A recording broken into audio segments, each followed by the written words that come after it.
মানুষের মন জয় করার ৩টি কৌশল। আপনি কি জানেন, মানুষের মন জয় করা আসলে কঠিন কিছু নয়। শুধু জানতে হবে কিভাবে তাদের সঙ্গে সম্পর্ক তৈরি করতে হয়।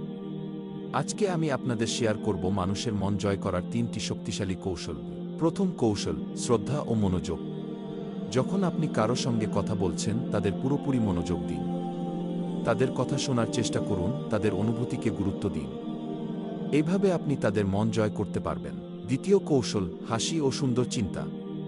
আমাদের শরীরের ভাষা এবং অঙ্গভঙ্গি অনেক কিছু বলেও দেয়। যদি আপনি হাসি মুখে কথা বলেন এবং ইতিবাচক মনোভাব দেখান, তাহলে মানুষ আপনার দিকে আরও বেশি আকৃষ্ট হবে। তৃতীয় কৌশল, সহানুভূতি ও সহনশীলতা।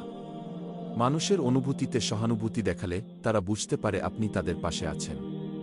তাদের দুঃখ কষ্ট, সুখ দুঃখ বুঝতে চেষ্টা করুন, এতে সম্পর্ক আরও গভীর হবে। এই ৩টি কৌশল মেনে চললে আপনি সহজেই মানুষের মন জয় করতে পারবেন।